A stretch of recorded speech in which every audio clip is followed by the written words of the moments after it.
Hi guys, welcome back to my YouTube channel. Day 8 ಇವತ್ತು morning ಎದ್ಮೇಲೆ ಸ್ವಲ್ಪ fresh ಆಗಿ ಇಲ್ಲಿ ಬಸವ ಟೆಂಪಲ್ ಅಂತ ಇತ್ತು, ಇಲ್ಲಿ ಎಲೆಕ್ಟ್ರಾನಿಕ್ ಸಿಟಿ ಒಳಗೆ. ಅಲ್ಲಿ ಹೋಗ್ಬೇಕಾದ್ರೆ ಇದು ಒಂದು 2-3 ಕಂಪ್ನಿ ನೋಡಿದೆ. HCL ಮಸ್ತ್ ಇತ್ತು ಕಂಪ್ನಿ.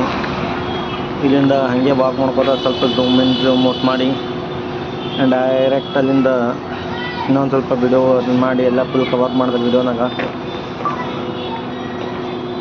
ಅಲ್ಲಿಂದ ಅಲ್ಲಿ ಅನುಭವ ಮಂಟಪ ಅಂತಿತ್ತು. ಇಲ್ಲಿ ಇದೆಲ್ಲ ಗುಲ್ಬರ್ಗದವ್ರು ಮಾಡಿರೋದು. ಇಲ್ಲಿ ಹೋಗಿ ಒಳಗೆಲ್ಲ ಕೂತ್ಕೊಂಡು ಸ್ವಲ್ಪ ಮಂತ್ರ ಅದನ್ನೆಲ್ಲ ಹೇಳಿ ಒಂದು 10-15 ನಿಮಿಷ ಇಲ್ಲೇ ಟೈಮ್ ಸ್ಪೆಂಡ್ ಮಾಡ್ದೆ. ಇಲ್ಲೊಬ್ಬರು ಗುರುಗಳು ಹರ, ಅವರು ಗುಲ್ಬರ್ಗದವರು, ನಮ್ಮೂರವರು. ಅವ್ರ ಜೊತೆ ಸ್ವಲ್ಪ ಕುಂತು ಮಾತಾಡಿ ಎಷ್ಟೆಲ್ಲ ವಿಡಿಯೋ ಮಾಡ್ದೆ. ಇಲ್ಲಿ ಏನಿದೆ ಅಂತ ಗುಲ್ಬರ್ಗದ ಸಿಕ್ಕೇ ಸಿಗ್ತದೆ. ಕಂಪ್ಲೀಟ್ ಇದೆಲ್ಲ ಗುಲ್ಬರ್ಗದವ್ರು ಮಾಡಿರೋದು. ಇದಾದಮೇಲೆ ಡೈರೆಕ್ಟ್ ಮತ್ತು ಆಫೀಸಿಗೆ ಬಂದ. ಮೀಟಿಂಗ್ ಇಟ್ಟಿರು 9:30 ಮೀಟಿಂಗ್ ಇಟ್ಟಿರು. ಬಟ್ ನಾವು 9 ಗಂಟೆಗೆ ಬಂದು ಬಯೋಮೆಟ್ರಿಕ್ ಮಾಡಿದ್ದೆ.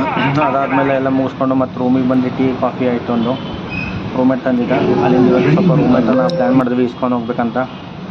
ಅಲ್ಲಿ ಹೋಗಿ ಇಸ್ಕೊಂಡು ಒಳಗೆ ಮತ್ತು ಪ್ರಸಾದ್ ತೆಗೆದುಕೊಂಡು ಎಲ್ಲ ದರ್ಶನ ಮುಗಿಸ್ಕೊಂಡು ಮತ್ತು ಡೈರೆಕ್ಟ್ ಅಲ್ಲಿಂದ ನೋಡಿ ಬಂದಿದ್ವಿ. ಅಲ್ಲಿ 31st ಫ್ಲೋರಿಗೆ ಒಂದು ಪಬ್ ಇತ್ತು. ಅಲ್ಲಿ ನೋಡ್ಕೊಂಡು ಬರೋಮಂತೇಳಿ ನಾನು ನಮ್ಮ ಫ್ರೆಂಡ್ ರೂಮೇಟ್ಸ್ ಹೋದ್ವಿ. ಇದು 31st ಫ್ಲೋರ್ ನಿಂತರ ಈ ಥರ ವ್ಯೂ ಕಾಣ್ತದೆ ಕೆಳಗೆ. ಕಂಪ್ಲೀಟ್ ಮಿನಿಮಮ್ ಏನಿಲ್ಲ ಅಂದ್ರೆ 50% ಬೆಂಗಳೂರು ಕವರ್ ಆಗ್ತದೆ ಈ ಮೇಲೆ ನಿಂತರ. ಸ್ವಲ್ಪ ಫೋಟೋ ಶೂಟ್ ಅದನ್ನು ಮಾಡಿಕೊಂಡು ಅಲ್ಲಿಂದ ಡೈರೆಕ್ಟ್ ರೂಮ್ ಕಡೆ ಬಂದ್ವಿ. ರೂಮ್ ಬರೋಕ್ಕೆ 11:30 ಹಂಗಾಗಿತ್ತು. ಮತ್ತು ರಾಮೇಶ್ವರಂ ಕೆಫೆ ಒಳಗೆ ಅಲ್ಲಿ ಬ್ರೇಕ್ಫಾಸ್ಟ್ ಎಲ್ಲ ಮಾಡೋಣ ಮಾಡಿದ್ವಿ. ನೈಟ್ 1-1:30 ಆಗಿತ್ತು. ಅದೆಲ್ಲ ಮುಗಿಸ್ಕೊಂಡ್ವಿ. See you on video, next video. Bye.